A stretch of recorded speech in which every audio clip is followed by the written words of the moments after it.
Hello बच्चों, कैसे हैं आप सब। आई होप आप सब अच्छे होंगे। आपकी पढ़ाई बहुत ही ज़बरदस्त चल रही होगी। मेरा नाम है इंजमाम खान। स्वागत करता हूं आपका अनअकैडमी के शानदार यूट्यूब प्लेटफॉर्म पर। जैसा कि बच्चों आपको पता है कि आज हम क्या चैप्टर स्टार्ट करने वाले हैं। मतलब स्टार्ट तो हमने कर दिया था, the making of global world हम पढ़ रहे थे, जिसका आज लेक्चर नंबर 2 है। और आज इस लेक्चर में चैप्टर को हम खत्म भी कर देंगे। बेसिकली बेटा क्या है कि हम इस चैप्टर को पूरा नहीं पढ़ रहे हैं, क्योंकि बेटा आपके 10th बोर्ड में जो ये चैप्टर है ये एक्सरसाइज 1.3 तक ही आ रहा है, तो हम इसको वहीं तक ही पढ़ रहे हैं बेटा। और फिर उसके बाद हम इसे कुछ इंपॉर्टेंट क्वेश्चंस और एनसीईआरटी क्वेश्चंस को डिस्कस करेंगे, और उसके बाद हम इस चैप्टर को क्या कर देंगे बेटा, दी एंड कर देंगे। तो फटाफट से हम देखते हैं बेटा आगे क्या है। देखिए एक बार रिकॉल कर लेते हैं कि फर्स्ट लेक्चर में हमने क्या पढ़ा था बेटा। फर्स्ट लेक्चर में हमने सिल्क रूट के बारे में पढ़ा था बेटा, किस तरीके से सिल्क की ट्रेडिंग जो है बेटा वेस्ट से ईस्ट से वेस्ट में होती थी, यानी कि चाइना से किस तरीके से सिल्क जो है बेटा ट्रेड होकर यूरोप में जाता था। और सिर्फ सिल्क ही नहीं बेटा, बल्कि इंडिया के टेक्सटाइल्स, इंडिया के मसाले जो हैं, चाइनीज पोट्री जो है बेटा इसी रूट से वेस्ट में पहुंची बेटा। ठीक है, ये हमने देखा किस तरीके से कल्चर जो है एक जगह से दूसरी जगह पे एक्सचेंज हुआ, ये भी हमने समझने की कोशिश करी बेटा। फिर उसके बाद हमने टॉपिक पढ़ा फूड ट्रेवल्स के, फूड भी ट्रेवल करता है बेटा। स्पैगेटी का हमने एग्जांपल दिया था कि नूडल्स जो है बेटा चाइना से ट्रेवल होकर कहाँ पहुंचे बेटा, वेस्ट यूरोप में पहुंचे और वहाँ पे स्पैगेटी बन गए। पास्ता जो है बेटा अरब का ओरिजिन है, अरब के व्यापारी इटली में से लेके आए थे बेटा, जिसे पास्ता आज आप जो खाते हैं वो इटालियन डिश है। और जो पोटैटो वगैरह, ये मेज है, ग्राउंडनट है, चिली है बेटा, ये सारी की सारी चीजें हमें किसने दी है बेटा, अमेरिका ने दी है। ये सारी की सारी चीजें हमने पढ़ी थी बेटा। और आयरिश पोटैटो फोमाइन के बारे में भी हमने पढ़ा था। आज हम इस चैप्टर का लास्ट टॉपिक पढ़ने वाले हैं, conquest, disease and trade. Conquest का मतलब होता है बेटा किसी दूसरी टेरिटरी पे कब्जा करना, डिजीज यानी कि बीमारियों को एक जगह से दूसरी जगह पे ट्रेवल करना, और ट्रेडिंग। तो देखिए बेटा क्या लिखा हुआ है। The pre-modern world shrank greatly in the 16th century after European sailors found a sea route to Asia and also successfully crossed the Western Ocean to America. बेटा 16th सेंचुरी तक जो मॉडर्न वर्ल्ड था वो shrank होने लगा, यानी कि 16th century से पहले जो चीजें बहुत दूर दूर लगती थी वो 16th सेंचुरी में आता था वैसा लगता था कि कोई चीजें दूर नहीं है, आपस में पास में ही है। तो श्रैंक होने लगा बेटा। कब श्रैंक होने लगा? जब यूरोपियन सेलर्स ने बेटा एशिया तक का सी रूट डेवलप कर लिया और अमेरिका तक का सी रूट डेवलप कर लिया था। आपको पता है क्रिस्टोफर कोलंबस ने खोज करी थी अमेरिका कॉन्टिनेंट की। ठीक है बेटा, काफी सारी सदियों से बेटा, बहुत पुरानी सेंचुरी से इंडियन ओशन जो है बेटा ट्रेडिंग के पर्सपेक्टिव से बहुत ही बिजी ओशन माना जाता था। क्यों बेटा? क्योंकि इंडियन ओशन की जो लोकेशन है बेटा वो क्या है बेटा, इस तरीके से। यहाँ पे इंडियन ओशन है बेटा आपका, इधर अरेबियन सी है आपको, इधर बे ऑफ बंगाल है बेटा। तो इधर से क्या है, आराम से वेस्ट से कनेक्टेड हो जाता था इंडिया, और ये इंडियन ओशन, और ईस्ट से भी कनेक्ट हो जाता था। तो इंडियन एशियन बेटा इतिहास में क्या है, ट्रेडिंग के पर्सपेक्टिव से काफी बिजी जो है ओशन रहा है। काफी सारे गुड्स, पीपल्स, नॉलेज, कस्टम्स एक जगह से दूसरी जगह पे ट्रेवल हुए हैं बेटा। और जो इंडियन सब कॉन्टिनेंट था बेटा वो सेंट्रल पॉइंट था बेटा इन सभी नेटवर्क का, इंडियन ओशन बेटा। ठीक है, क्योंकि इंडियन ओशन के जरिए पूरा वर्ल्ड क्या रहा है बेटा, इतिहास में कनेक्टेड रहा है। क्लियर है क्या बेटा आप सबको यहां तक? ठीक है, अब आगे देखते हैं। जब यूरोपियंस की एंट्री हुई बेटा इंडिया में, तो इंडिया के उन्होंने काफी सारे क्या किए बेटा, सी रूट को भी डेवलप किया बेटा। ये बात ध्यान रखना, आप समझिए बेटा। जब तक अमेरिका खोजा नहीं गया था, अब बात क्या हो रही है बेटा कि जब तक अमेरिका खोजा नहीं गया था बेटा, तो अमेरिका काफी लंबे समय तक, या काफी लंबे समय से, मिलियन ऑफ ईयर्स तक बेटा पूरे वर्ल्ड से क्या रहा था, डिस्कनेक्टेड रहा था। ये तो सबको पता है कि खोजा नहीं गया था। लेकिन जब उसे खोज लिया गया बेटा, तो ऐसा पता लगा कि अमेरिका के अंदर काफी सारी बड़ी बड़ी लैंड से, वहां पे क्रॉप्स का भी बहुत अच्छा स्कोप हो सकता है, और मिनरल्स भी वहां पे काफी सारे तरीके के पाए जा सकते हैं, जिससे कि ट्रेडिंग भी से भी अच्छा पैसा कमाया जा सके और हर एक इंडिविजुअल की जीवन बेहतर हो सके। क्या बात कर रहा हूं बेटा मैं, कि अमेरिका जब तक खोजा नहीं गया था तो इतिहास में तो अमेरिका बहुत लंबे समय तक आइसोलेट रहा था पूरे वर्ल्ड से। लेकिन जब अमेरिका खोज लिया गया तो पता लगा कि वहां पे तो बहुत सारी लैंड्स अवेलेबल है, वहां पे तो क्रॉप्स का भी बहुत अच्छा माहौल है, और वहां पे मिनरल्स भी काफी ज्यादा पाए जा सकते हैं, जो ट्रेडिंग के पर्सपेक्टिव से बहुत अच्छे और एक इंडिविजुअल के जीवन के लिए बेहतर भी है।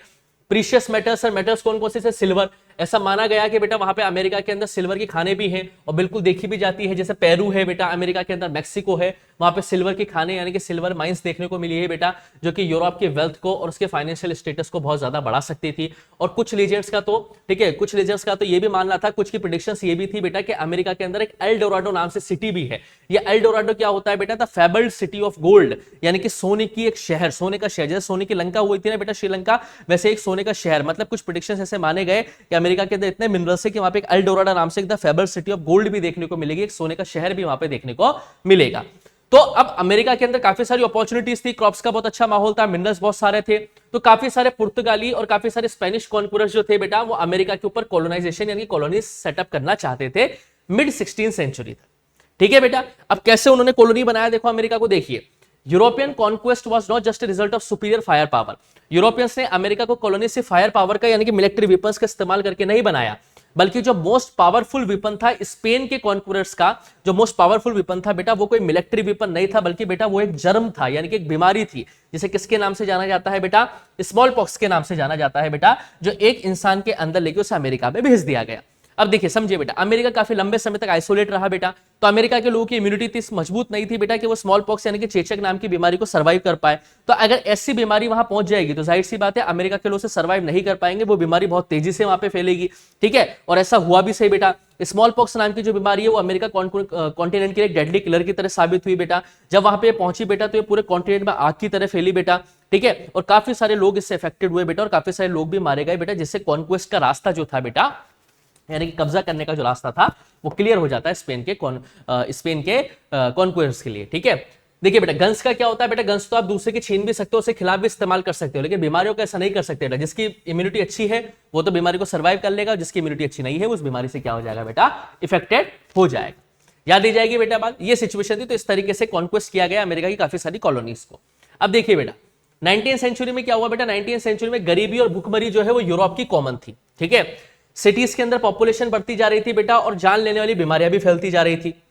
रिलीजियस कन्फ्लिक्ट्स बढ़ रहे थे, यानी कि धार्मिक इश्यूज बढ़ रहे थे, और साथ के साथ जो रिलीजियस डिसेंटर्स होते हैं, डिसेंटर्स का मतलब एक ऐसा इंडिविजुअल बेटा जो किसी रिलीजियस बिलीफ के ऊपर किसी रिलीजियस प्रैक्टिस के ऊपर बिलीफ नहीं करता है, उनको परसिक्यूट किया जा रहा था बेटा। तो काफी सारे लोग डर के चक्कर में बेटा यूरोप से कहां पे भाग गए बेटा? अमेरिका में भाग गए, क्योंकि अमेरिका में क्या था? अमेरिका में बहुत लंबी चौड़ी जमीनें थी। और 18th सेंचुरी तक बेटा प्लांटेशन वर्कर्स भी चल रहा था बेटा। अफ्रीका से काफी सारे स्लेव्स यानी कि गुलामों को खरीद के बेटा कहां भेजा जा रहा था बेटा? अमेरिका भेजा जा रहा था, ताकि वहां पे वो कॉटन और शुगर का कल्टीवेशन कर सके, और यूरोप के जो ट्रेडर्स है उसको बेच के इंटरनेशनल मार्केट में क्या कमा सके बेटा? बढ़िया पैसा कमा सके। तो इस तरीके से अमेरिका के जरिए ट्रेडिंग कर रही थी बेटा यूरोपियन है ना, यूरोपियन ट्रेडर्स, क्योंकि अमेरिका को कॉलोनी बना लेता यूरोपियंस ने। ठीक है, अब समझिए बेटा 18th सेंचुरी में जो चाइना और इंडिया है वो रिचेस्ट कंट्री थे पूरे वर्ल्ड में। ठीक है, और एशियन ट्रेड के पर्सपेक्टिव में भी चाइना और इंडिया सबसे आगे थे।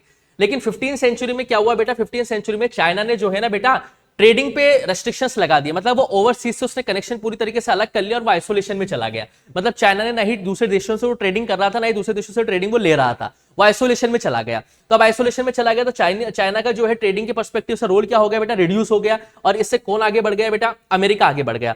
अमेरिका कैसे आगे बढ़ गया बेटा? क्योंकि अमेरिका के यहाँ से ट्रेडिंग बहुत सारी होती है, अमेरिका पे कब्जा कौन करके बैठे थे बेटा? यूरोपियंस कब्जा करके बैठे हुए थे। इसलिए जो वर्ल्ड ट्रेड के कॉन्सेप्ट में जो नया सेंटर बन के निकल के आया वो कौन निकल के आया बेटा? यूरोप निकल के आया। इसे आपको समझना पड़ेगा बेटा कि चाइना जो है इतिहास में जो है बहुत ही बढ़िया पर्सपेक्टिव रहा है बेटा इसका ट्रेडिंग में, लेकिन जब ये आइसोलेशन में चला गया, जब इसने अपने आप को देश से अलग कर लिया, तो इसी टाइम पे अमेरिका आगे बढ़ा बेटा। और अमेरिका के आगे बढ़ने के साथ क्या हुआ बेटा? अमेरिका आगे इसलिए बढ़ा बेटा क्योंकि अमेरिका के ऊपर कॉलोनी कौन थी बेटा? यूरोपियंस ने मतलब अमेरिका को कॉलोनी बना रखा था, और यूरोप जो है वर्ल्ड ट्रेड के कॉन्सेप्ट के अंदर एक सेंट्रल लोकेशन पे आ जाता है। क्लियर हो गई बेटा बात? ठीक है, और यहां ये अपने क्या हो जाते हैं बेटा? यहां पे अपने ये चैप्टर कंप्लीट हो जाता है, the making of a global world. Simple सा चैप्टर है बेटा, 3 ही टॉपिक है बस, इससे ज्यादा टॉपिक इसमें नहीं बनेंगे, इससे ज्यादा सवाल इसमें नहीं बनेंगे। बस 10th बोर्ड में आपके 1.3 तक ये सवाल आने वाले।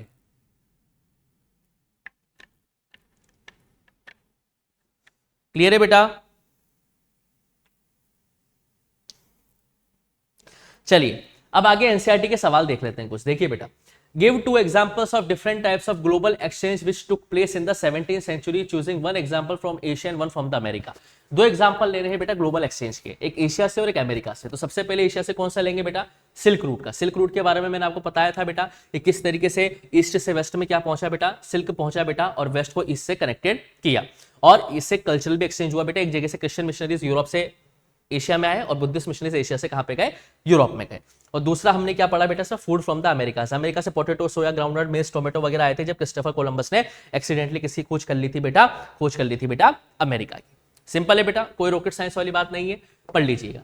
Second, explain how the global transfer of disease in the pre modern world help in the colonization of the America. वही मैंने अभी बताया किस तरीके से बीमारी ने अमेरिका को कॉलोनी बनाने में काम किया था। तो मैंने बताया था बेटा स्मॉल पॉक्स के बारे में कि स्पेन के जो कॉन्क्रूअर्स थे बेटा वो स्मॉल पॉक्स नाम की बीमारी वहां पे ले गए बेटा। जो नेटिव अमेरिकन थे बेटा उनकी इम्यूनिटी अच्छी नहीं थी बेटा, क्योंकि लंबे समय तक वो क्या रहे थे बेटा? आइसोलेट रहे थे। जैसे वहां पे स्मॉल पॉक्स पहुंचा बेटा, वो सारे के सारे क्या हो गए बेटा? बीमार हो गए, और बिना फायर आर्म्स के ही यूरोप ने क्या कर लिया बेटा? अमेरिका को कोलोनाइजेशन में कन्वर्ट कर लिया। क्लियर है बेटा? पढ़ लेंगे आप। Write a note to explain the effect of the following: the British government decision to abolish the corn laws, the coming of rinderpest to Africa, the death of men of working age in Europe because of the World War, the Great Depression of the Indian economy, the decisions of MNCs to relocate produce to Asian countries. हालांकि यहाँ से सवाल बनेगा नहीं बेटा, लेकिन आपके school के पर्सपेक्टिव से ये ठीक रह सकते हैं, तो अगर आप चाहें तो यहाँ से स्क्रीनशॉट ले सकते हैं, क्योंकि ये आपके 10th बोर्ड का सिलेबस का पार्ट नहीं है, ठीक है। तो आप चाहो तो ये देख लो बेटा, ए का आंसर ये है, बी का आंसर ये है, आप चाहे तो फटाफट से स्क्रीनशॉट ले लेना बेटा इसका, ठीक है। सी ये है, फर्स्ट वर्ल्ड वॉर में मॉडर्न इंडस्ट्रियल वॉर कैसे था, ठीक है, ये सी का आंसर है। ये डी देख लीजिए बेटा, ठीक है, और ये ई आप देख लीजिए। हालांकि ऐसे सवाल बनेगा नहीं आपके 10th बोर्ड में, लेकिन फिर भी एक आइडिया में आपके लिए यहाँ से लेके आया हूँ। क्लियर बेटा, ये भी देख लीजिए बेटा, टेक्नोलॉजी और फूड अवेलेबिलिटी का क्या एग्जांपल है। हालांकि ये भी सवाल एग्जाम में आपके बनेगा नहीं, और ब्रिटेन वुड्स एग्रीमेंट ये भी नहीं बनेगा। चाहो तो आप स्क्रीनशॉट ले लो बेटा यहाँ से, ठीक है, इसका भी आप ले सकते हो स्क्रीनशॉट, इसका भी ले सकते हैं आप, और इसका भी होगा, ठीक है। चलिए, अब ये कुछ इंपॉर्टेंट क्वेश्चंस है बेटा जो मैं डिस्कस कर लेता हूं आपसे, एमसीक्यू, ज्यादा एमसीक्यू है नहीं इस चैप्टर के, फटाफट से ये हो जाएंगे। तो चलिए, many of our common food such as potato, soya, groundnut, maize etcetera were only introduced in Europe and Asia after dash accidentally discovered the vast continent it would later become known as Americas. America से खोज किसने करी थी? Christopher Columbus ने करी थी। किसने करी थी? कोलंबस ने करी थी। तो यहाँ पे राइट आंसर क्या आ जाएगा बेटा आपका? राइट आंसर आ जाएगा आपका यहाँ पे कौन सा बेटा? कोलंबस आ जाएगा। क्लियर है बेटा? चलिए आगे देखिए, dash precious metals particularly dash from mines located in present day Peru and Mexico enhanced Europe's wealth and financial trade with Asia। कौन सी मेटल्स पाए गए थे बेटा? Particularly silver. तो किसकी बात करी थी हमने? सिल्वर। तो राइट आंसर क्या है? सिल्वर की खाने पाई गई थी पेरू और मैक्सिको अमेरिका में। Many expeditions set off in search of El Dorado, the fabled city of, अभी पढ़ा है बेटा कि एल डोराडो क्या थी बेटा? Fable city of gold, gold का शहर, ठीक है, सोने का एक शहर, गोल्ड, ठीक है, याद ही जाएगा बेटा, कोई दिक्कत नहीं है। आगे चलिए, America's original inhabitant had no immunity against disease that come from Europe. Dash in particular proved a deadly killer। कौन सी बीमारी थी बेटा? चिकन पॉक्स नहीं, मीसल्स नहीं, फिलेरिया नहीं, स्मॉल पॉक्स। कौन सी बीमारी थी बेटा? वो स्मॉल पॉक्स, चेचक की बीमारी थी, ठीक है, चेचक। आगे चलिए, dash reduce role of dash and the rising importance of the Americas gradually move the centre of world trade westward. ठीक है, रोल किसका कम हो गया था बेटा? चाइना का रोल कम हो गया था, तब जाके यूरोप जो है ट्रेडिंग के पर्सपेक्टिव में टॉप पे आ गया था। तो राइट आंसर क्या है बेटा इसका? चाइना। सिक्स्थ क्या है बेटा? Which country pass the corn laws to restrict the import of corn. कौन सी कंट्री ने किया था? हालांकि सिलेबस का पार्ट नहीं है, लेकिन राइट आंसर का क्या है बेटा? ग्रेट ब्रिटेन ने क्या किया था बेटा? कॉर्न लॉज पास किया था। क्लियर है बेटा?